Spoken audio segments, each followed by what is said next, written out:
Meanwhile, people who tried to donate to the Canadian truckers, peaceful protesters, when they tried to do that, the website that was taking those donations was shut down and hacked. Information about the donors was leaked to the public. And the American media has participated in doxing these small donors. Let's put up this from Libs of TikTok. They've got some examples of what the media is doing. This is happening. This is not just one. This is one example we'll give you, but this is pretty widespread in the media right now. It says the Salt Lake Tribune is now using the Give, Send, Go hack data to reach out to donors who gave as little as $50. This is harassment. This is not journalism. And then we have the actual screenshot. A reporter who reached out to one of these guys who donated $50 says, I'm a reporter with the Salt Lake Tribune. Your name and email address appeared in leaked data from Give, Send, Go contributions to the Canadian Trucker Convoy. Your name appeared to be associated with a $50 donation. Can you email or call me to confirm this matches your records?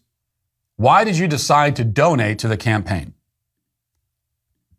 Well, here's a good response. None of your damn business why I donated to it.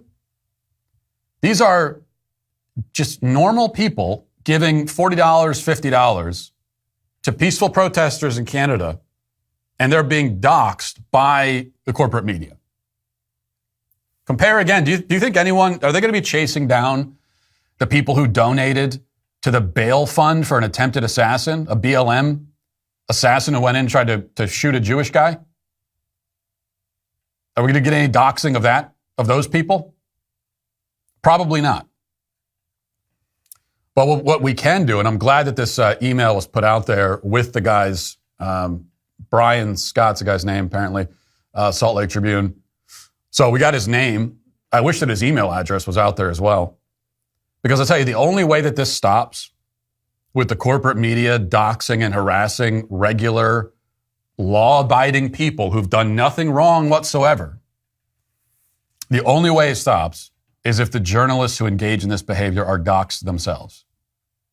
I mean, their email addresses, their phone numbers, their home addresses, everything put out there.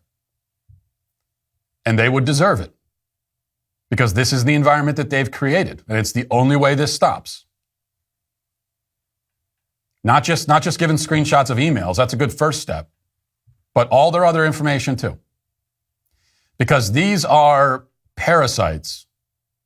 I mean, this is scum of the earth we're talking about. Enemy of the people. Trump was ahead of his time in that label. There were a lot of people when Trump first started calling the media the enemy of the people. There were even a lot of people on the right who said, I don't know, it's a little bit overboard. Well, that's quite literally the enemy of the people. They are going after the people, just normal people, and trying to destroy their lives. Why? No reason. Because they don't agree, because they have the wrong opinions about things. So we're going to destroy their life. Well, 40 years ago, Ronald Reagan saw massive inflation unlike anything the country had ever seen before until today. In Reagan's own words, inflation is as violent as a mugger, as frightening as an armed robber, and as deadly as a hitman. So right now, your retirement accounts are under attack thanks to the inflationary policies of this administration. If you've not yet called Birch Gold, the only people I trust to help you diversify your 401ks and IRAs into gold, then you are missing the boat. Actually, you're treading water without a life vest. Birch Gold has your life vest. Let them help you convert an IRA or 401k into a tax-sheltered IRA in gold. With thousands of satisfied customers and an A+ rating with the Better Business Bureau, you can trust Birch Gold to protect your savings. All you got to do is text Walsh to 989898 to get a free info kit on gold. Reagan knew the biggest threat to our wealth, and you can protect your wealth now. Text Walsh to 989898 to get your free info kit now. Now, this question of whether or not the journalists who do this whether we should be sort of fighting fire with fire.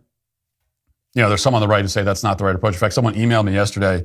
I have the email right here. It says, Matt, what do you think about the conservatives saying that we should dox the journalists who dox the trucker donors? Isn't that repaying evil with evil, which the Bible forbids? Well, here's the point that I want to make. It's not, okay? It's fighting fire with fire. It's kind of a war of attrition, mutually assured destruction. It is that. You know, that's also why I would say people who participate in cancel culture deserve to be canceled. People who went after Joe Rogan for saying naughty words and then others went and dug through their tweets and found, oh, you used the same naughty words. They deserve that. Joe Rogan didn't, but they do. And that's the only way the cancel culture stops. Mutually assured destruction. If you take part in this, it's going to turn around on you eventually. Right? You launch your nuke, the other country's going to launch theirs, and now everybody's dead. But it's not evil with evil because only one party is evil here.